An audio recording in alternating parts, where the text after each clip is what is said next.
Naam, kwa kumalizia ndugu zangu katika imani, tunapenda kukumbusha, kwa sababu dini yetu hii ya Uislamu ni dini ya kukumbushana. Rubama walaala katika kukumbusha kutawafaa wale wamchao Allah subhanahu wa ta'ala.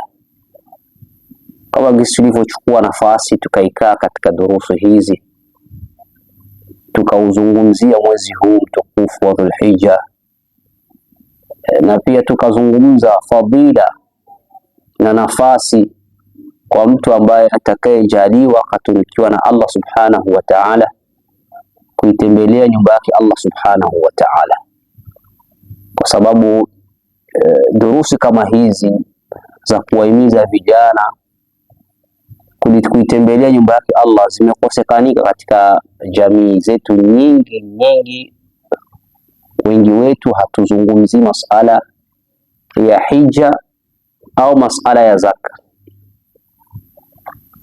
kwa sababu ni jambo ambalo aliposema Allah subhanahu wa ta'ala, liman istata ilayhi sabila, basi watu wengi wamekuwa hawana ile pupa na hirs na taalim ama tadhkir ama kuhimizana katika masala ya kuitembelea nyumba yake Allah subhanahu wa ta'ala. Na pia hivyo katika suala la zaka, ni suala ambalo linakwenda na nini na nisab. Mtu akishafikia kiwango, basi inalazimika kwake kuweza kutoa fungo hilo.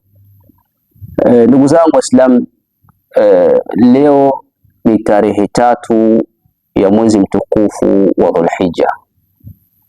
Leo ni tarehe 3 za mwezi mtukufu wa Dhulhijja. Ndugu zangu, kalenda ya hija ni kutizama yanayojiri katika mji mtakatifu wa Makka. Tuitizame, tuangalie katika runinga zetu. Bila shaka utaona hatua kwa hatua mahujaji wanayoifanya katika mji mtukufu wa Makka. Katika kuhimizana tu katika dini yetu hii ya Uislamu, ukija kutizama katika hadithi moja anayotuelezea ama anayotusimulia Abu Sa'id al-Khudri, hadithi ambayo alipokea al-Imamu Tirmidhi na pia ina maqal katika al-Imamu an-Nawawi. Anasema, man sama yawman, yule ambaye atakayefunga fi sabilillah, akafunga siku moja kwa ajili ya Allah subhanahu wa ta'ala. Man sama yawman fi sabilillah, yule ambaye atakayefunga siku moja, akaamua tu, ameamka usiku akatia nia, nafunga kesho kwa ajili ya Allah. Allah subhanahu wa ta'ala anaahidi kwamba ataweka mbali uso wake na moto wa Jahannam miaka 70. Yani Allah ataweka mbali uso wako na moto wa Jahannam, usiingie katika huo moto wa Jahannam. Yani uso wako usiutizame moto huo wa Jahannam, kwa sababu ya kufunga kwa ajili yake Allah subhanahu wa ta'ala, kwa kutia nadhiri tu, mimi nafunga kwa ajili yake Allah.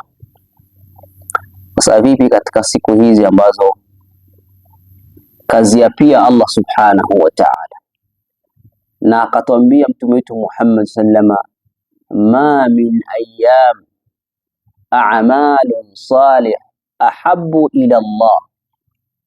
Ndugu zangu Waislamu, haya ni maneno ya mtume wetu Muhammad sallama, anasema ma min ayyam, hakuna siku ambazo a'malun salih, vitendo vizuri, swala, sadaka, maneno, mambo yote ambayo unayajua ni mazuri, a'malun salih ahabbu ila Allah, anayependa Allah subhanahu wa ta'ala, fihinna, ndanimo, kama masiku haya tunayoishi nayo katika mwezi huu wa Dhulhijja. Kumbe ni masiku ambayo ya sisi kukithirisha kufanya ibada zetu, kwa sababu tunapewa dabu.